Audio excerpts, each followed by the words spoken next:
Hello everybody, Roy here.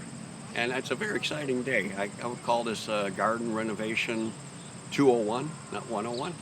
And it's a garden I did at the Grand Geneva Resort in 2005. So that makes it about 17 years old. And it really shined for 5 to 6 years, was really doing well.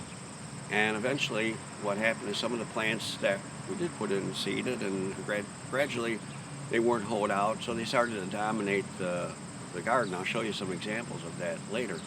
So what we're doing now is we've taken out the plants that have reseeded heavily, and we've created holes within this more stabilized plants within the planting.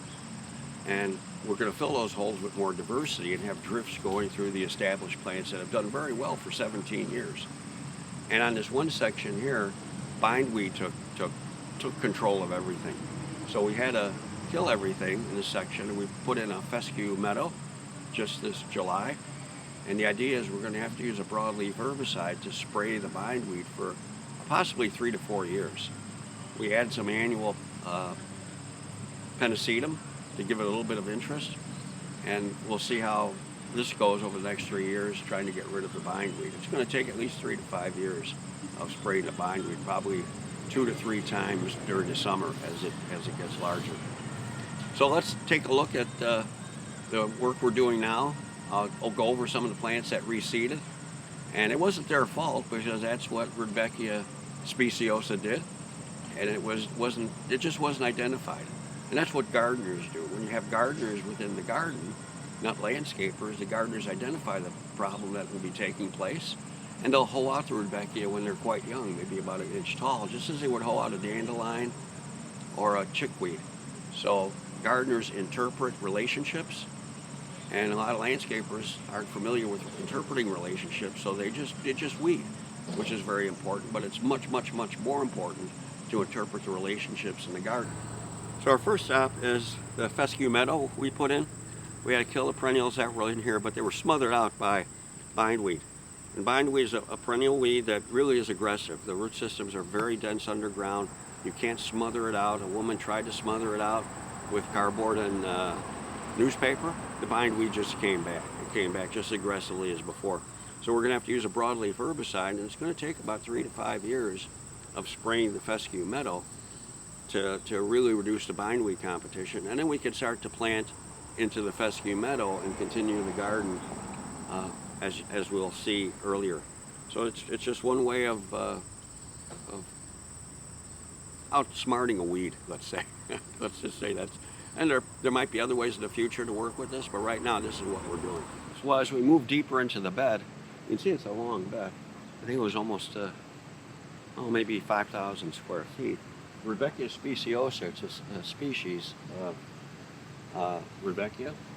You can see how nicely it's scattered through here, and that's what I started with. I just started in small groups in amongst the perennials, prairie drop, seed spiralis, and little blue stem.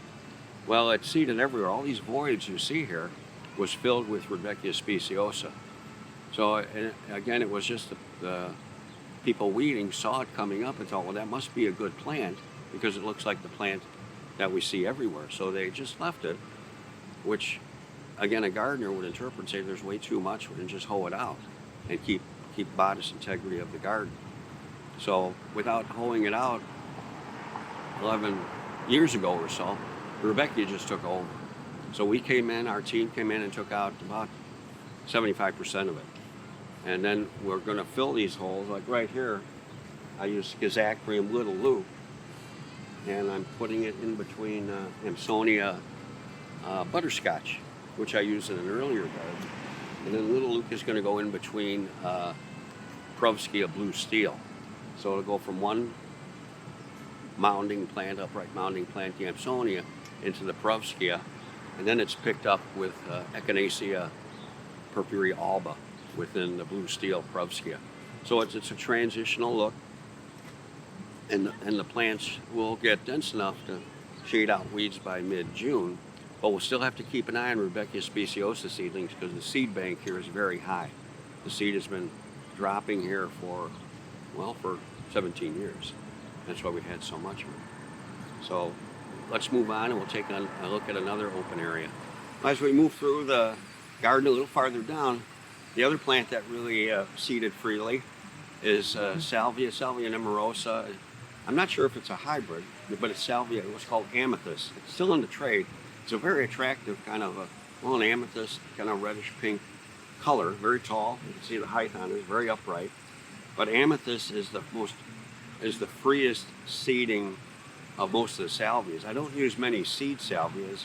I use Wisui, Blue Hill, Snow Hill, East Friesland. I use that quite a bit. And they don't seem to seed around very rarely. So amethyst, when I put amethyst in 2005, I actually didn't know it seeded that freely. I really like the color and the upright look. So this is my creation. All these seedlings in here are something that I helped create by putting that plant in. And now I don't really use it at all, actually. But you can see how tall and upright, and it seeded freely in there. Because it came up so early and flowered in early June, it smothered out and crowded out the other plants. And again, by not being able to interpret the relationships of the plants, the landscapers in here just were hoeing and weeding. And again, when they saw something that looked like it belonged in here, they left it. So they just weren't able to interpret the relationships taking place within the garden. And again, a lot of that was my fault for putting in something maybe too complex that needed more gardening skills. So I'm willing to take the blame for it, because I should know better. And now when I design gardens, I design up to the capability of who's going to care and love it. Because if they don't have the sense of interpreting the relationships, I can't put plants in that have a high level of dynamics initially. I'll put the plants in with a high level of dynamics 3 to 5 to 6 years later, when the garden has more stability, because the plants are older and they can handle more of the opportunistic plants that might reseed in. And also training and talking to people about gardening skills and interpreting relationships, which makes gardening much, much more fun than just weeding. Well, I wanted to point out a few things about the warm season grasses. This is Spirabolus heterolepis, and these are just things I've noticed using the warm season grasses. Because they come up a little bit later in the spring, usually start to cover the ground about mid to late May, and cut the foot candles of light down below 1,000 foot candles of light to keep weed seeds from germinating. There's a longer period of hoeing we'll have, and weed seeds will keep germinating simply because the plants are coming up later in the season. And that holds true for Schizachyrium, Little Luke, most of the warm season grasses. So when you do use warm season grasses, it's good to remember that you'll be hoeing, and the weed population will continue to germinate because the sunlight hitting the soil will still be at a high level. And then around mid-June, the Spirabolus foliage will be out maybe 18 to 24 inches on the species, and that foliage will cut the sunlight down dramatically. By mid to late June, that'll inhibit weed seeds from germinating. Well, we just had a nice walk through the garden, and I really appreciate the Grand Geneva to give me the opportunity 17 years later to come back and enhance the garden. I know they had a lot of good comments through the years. People were very, very excited, and also a lot of questions, very inquisitive about this style of planting. And even today when I was renovating it, someone walked by and gave me a thumbs up and said, very beautiful, on their way to the spa. So I think people are noticing the change in our landscapes and looking at more casual, more interplanted plantings. And again, Grand Geneva just gave me a great opportunity to come back and enhance it. And we talked together about the gardening practices, and they're going to hire us in to be the good stewards and do the gardening here. So I think that'll be good. And we're working with their crew too, to look at other garden sites and showing them how to interpret relationships and work with the smaller gardens they have. So that's exciting too. We can also be educational. I think that's very important to pursue not just have the knowledge, but share the knowledge and get other people aware of the possibilities that they can do with gardening. So I'll see you later, everybody. Thank you.